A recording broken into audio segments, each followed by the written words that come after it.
நேற்றைய நாளில் 2 தலைவர்கள் பேசிய விடயங்கள் மிக உன்னிப்பான சர்வதேச கவனத்தை ஈர்த்து வருகின்றன. முதலாவது, ஈரானின் புதிய சுப்ரீம் லீடர் முஜ்தபா கமேனியின் உரை அல்லது அறிக்கை. முஜ்தபா கமேனி ஈரானின் சுப்ரீம் லீடராக பதவியேற்றதன் பின்னர் வெளியிட்ட முதலாவது உரை அல்லது அறிக்கை என்கின்ற ரீதியிலும், உலகை ஒடுக்கிக் கொண்டிருக்கின்ற உக்கிரமான யுத்தம் தொடர்பான ஈரானின் நிலைப்பாட்டை வெளிப்படுத்திய அறிக்கை என்கின்ற ரீதியிலும் முஜ்தபா கமேனியின் அந்த அறிக்கை முக்கியத்துவம் பெறுகின்றது. அடுத்தது, இஸ்ரேலிய பிரதமர் பெஞ்சமின் நெதன்யாகுவின் ஊடக சந்திப்பு.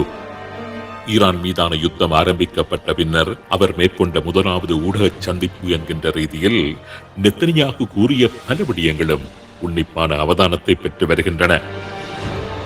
மிக மோசமான யுத்தம் நடைபெற்றுக் கொண்டிருக்கின்ற சந்தர்ப்பத்தில் அந்த யுத்தத்தின் போக்கு எப்படியாகவெல்லாம் இருக்கப் போகின்றன என்று ஒவ்வொரு மனித மனமும் அச்சப்பட்டு தவித்துக் கொண்டிருக்கின்ற நிலையில் வெளியாகியுள்ள இந்த 2 தலைவர்களதும் கருத்துக்கள் இந்த சந்தர்ப்பத்தில் மிகவும் முக்கியத்துவம் பெறுகின்ற கருத்துக்கள். முஜ்தபா கமேனியும் பெஞ்சமின் நெதன்யாகுவும் நேற்றைய தினம் வெளியிட்ட கருத்துக்கள் சிலவற்றை டீகோட் செய்து பார்த்தால், ஈரானுக்கும் அமெரிக்கா இஸ்ரேலுக்கும் இடையிலான யுத்தத்தின் எதிர்காலத்தை ஓரளவுக்கு புரிந்து கொள்ளக்கூடியதாக இருக்கும். இன்றைய நிகழ்ச்சியில் நாங்கள் முஜ்தபா கமேனியின் உரையை டீகோட் செய்து பார்க்க இருக்கின்றோம். ஒருவரது பேச்சு, அவரது நடவடிக்கைகள், அவரது பார்வை, அவர் கை குலுக்குகின்ற பாங்கு, இவைகள் எல்லாவற்றையும் வைத்து அவரது மன உறுதியை, ஊர்மத்தை, அவரது தலைமைத்துவ பண்புகளை, இப்படி பல விடயங்களை அவதானிக்கக்கூடியதாக இருக்கும். எனவே முஜ்தபா கமேனி என்றால் யார் என்பதை அவரது முதலாவது உரை அல்லது அவரது முதலாவது அறிக்கை நிச்சயமாக கோடிட்டு காட்டும். அந்த கோணத்தில் தான் முஜ்தபா கமேனியின் உரையை அல்லது அவரது அறிக்கையை நாங்கள் இன்று அவதானிக்கப் போகின்றோம். முஜ்தபா கமேனியின் உரை என்று ஈரானிய ஊடகங்கள் கூறினாலும் அது உண்மையிலேயே ஒரு உரை அல்ல. அதனை ஒரு வகையிலான அறிக்கை என்றுதான் கூற வேண்டும். முஜ்தபா கமேனி நேரிலோ அல்லது தொலைக்காட்சியிலோ தோன்றி உரையாற்றவில்லை. திரையில் முஜ்தபா கமேனியின் புகைப்படம் வைக்கப்பட்டிருந்தது.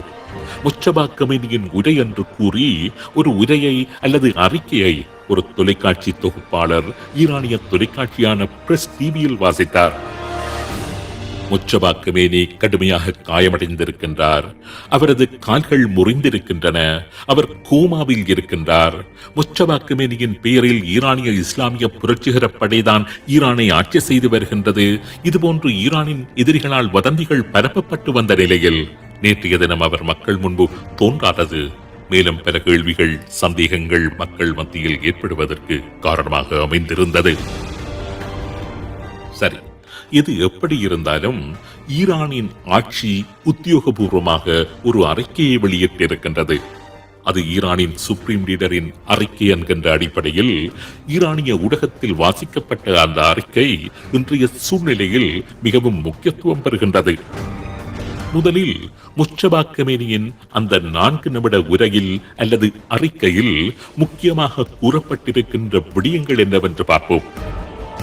அயத்துல்லா அலி கமேனியின் மரணத்திற்கு பழிவாங்குவோம், கொல்லப்பட்ட ஒவ்வொரு ஈரானிய பிரஜைகளுக்காகவும் இரத்த பழிவாங்குவோம், அமெரிக்காவை அந்த பிராந்தியத்தில் இருந்து முற்றிலுமாக விரட்டி அடிப்போம். முஜ்தபா கமேனியின் அந்த அறிக்கை முழுவதுமே போர் பற்றிய ஒருவித பிரகடனமாகவே அமைந்திருந்தது. ஹோர்முஸ் நீரிணை தொடர்ந்து மூடப்பட்டிருக்கும்.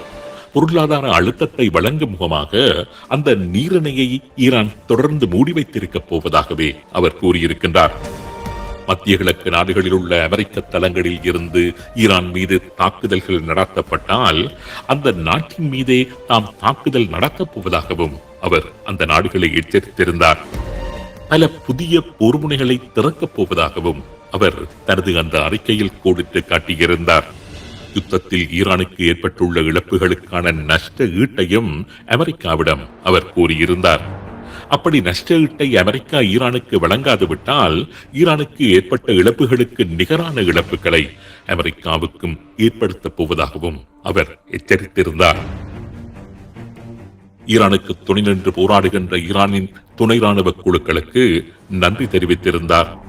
குறிப்பாக ஹவுத்திகளுக்கும் ஹிஸ்புல்லாக்களுக்கும் ஈராக்கில் செயற்படுகின்ற குழுக்களுக்கும் அவர் நன்றியை தெரிவித்திருந்தார். ஈரானிய மக்கள் ஒற்றுமையாக ஒரே அணியில் நின்று எதிரியை முறியடிக்க வேண்டும் என்றும் அவர் அறைகூவல் விடுத்திருந்தார். எப்பொழுதுமே ஒரு நாட்டின் தலைவர் உரை நிகழ்த்தினால் அந்த உரையை ஆய்வாளர்கள் டீகோட் செய்வார்கள். அப்படி டீகோட் செய்கின்ற போது மிக முக்கியமாக அந்த தலைவரின் உடல் மொழியை அவதானித்து உள்வாங்கிக் கொண்டுதான் அவரது உரையை டீகோட் செய்வார்கள். அந்த தலைவரின் கண்களில், பார்வையில், குரலில் தெரிகின்ற உறுதி அவரது உரை டீகோட் செய்கின்ற போது முக்கியமாக அவதானிக்கப்படும். அந்த தலைவர் நிற்கின்ற தோரணை, அவர் எந்தெந்த விடயங்களுக்கு கைகளை அசைக்கின்றார், எந்த வார்த்தையை உச்சரிக்கும் போது கண்களை சிமிட்டுகின்றார், அவரது குரலில் தொனிக்கின்ற ஏற்ற இறக்கங்கள், இப்படி உரை நிகழ்த்துகின்றவரின் ஒவ்வொரு அசைவுக்கும் ஒரு அர்த்தம் இருக்கும். ஊடக கற்கைகளில் இது பற்றி நிறையவே கற்பிப்பார்கள். ஆனால் முஜ்தபா கமேனி நேரில் தோன்றி உரை நிகழ்த்தாததால் அந்த அவதானிப்புகளை எங்களால் செய்ய முடியவில்லை. முஜ்தபா கமேனியின் உரையை அல்லது அறிக்கையை டீகோட் செய்வதானால் அந்த உரையை ஒரே வசனத்தில் கூறிவிடலாம். ஈரானிய தலைவர்கள் வளமையாக கூறி வருகின்ற death to America, death to Israel என்ற வாக்கியத்தை மாத்திரம் அவர் கூறவில்லையே தவிர மற்றபடி அந்த வாக்கியத்துக்கான ஒரு சிறிய பொழிப்புரையைத்தான் அவர் தனது அந்த அறிக்கையில் வழங்கியிருந்தார். முஜ்தபா கமேனியின் அறிக்கையில் ராஜதந்திர சொல்லாடல்கள் இருக்கவில்லை. உலகை தன் பக்கம் இழுக்கின்றதான நோக்கம் தொனிக்கவில்லை. புவிசார் அரசியலில் ஈரானுக்கான ஆதரவை தேடுகின்ற வாக்கியங்கள் எதுவுமே இருக்கவில்லை. ஈரானின் நிலைப்பாடுகளை உலக மக்களுக்கு முன்னால் வைக்கின்ற அந்த ராஜதந்திர அணுகுமுறை இருக்கவில்லை. ஈரானின் சுப்ரீம் லீடர் எனப்படுபவர் ஒரு உலக தலைவர்.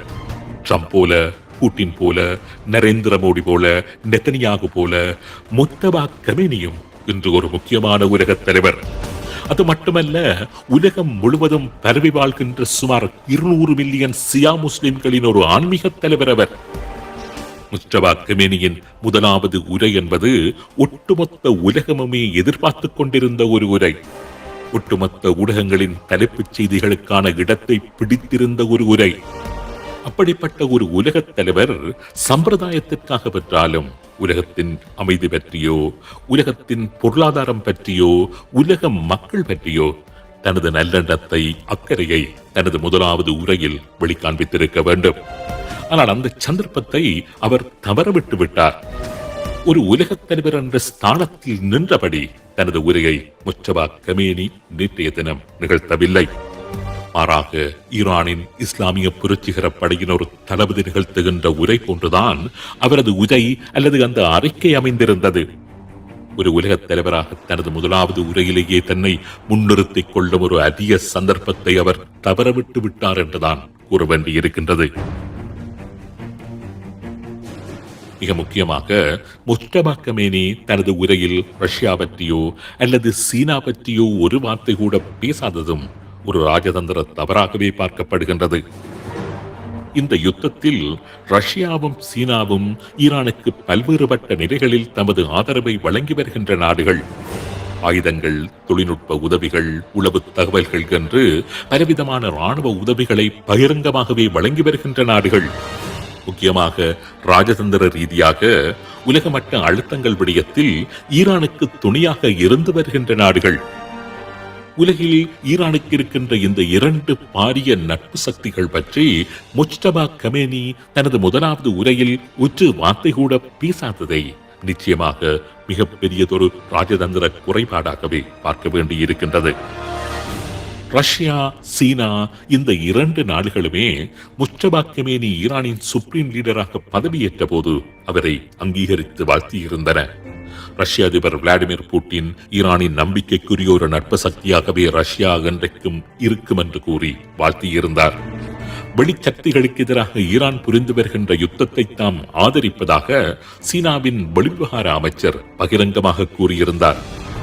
அப்படிப்பட்ட ரஷ்யா பற்றியும் சீனா பற்றியும் ஈரானின் புதிதாக நியமிக்கப்பட்டுள்ள சுப்ரீம் லீடர் தனது முதலாவது உரையின் போது ஒரு வார்த்தை கூட குறிப்பிடாதது ஈரானின் ராஜதந்திர நகர்வுகளில் ஏற்பட்டுள்ள ஒரு மிகப்பெரிய குறைபாடாகவே பார்க்கப்படுகின்றது.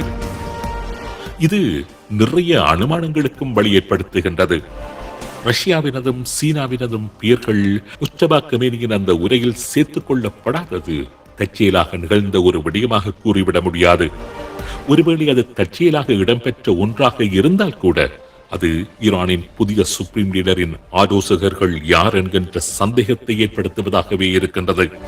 ஒரு நாட்டுத் தலைவரின் அறிக்கைகளை தயாரிப்பது என்பது இலகுவான விடயம் அல்ல.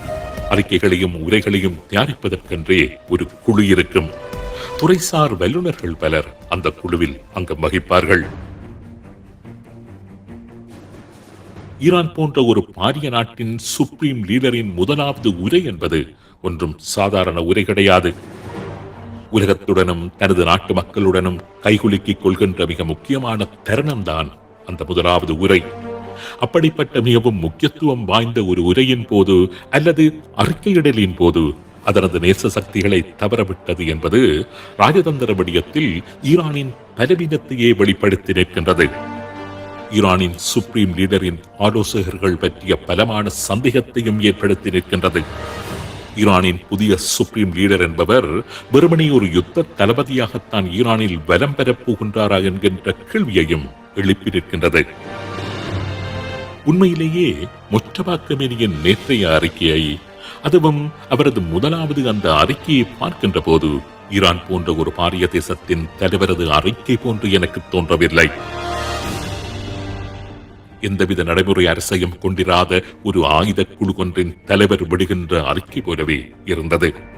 ஹமாஸ் போல, ஹிஸ்புல்லாக்கள் போல, ஹவுத்திகள் போல ராக்சி குழுக்களின் தலைவர்கள் விடுகின்ற போர் அறிக்கையாகத்தான் காட்சி தந்தது. அந்த காலங்களில் சந்தனக்காட்டில் நின்றபடி வீரப்பன் விட்ட அறிக்கைகள் கூட முஸ்தபா கமேனியின் அறிக்கைகளை விட காத்திரமான அறிக்கைகளாக இருந்தன என்றுதான் நான் கூறுவேன்.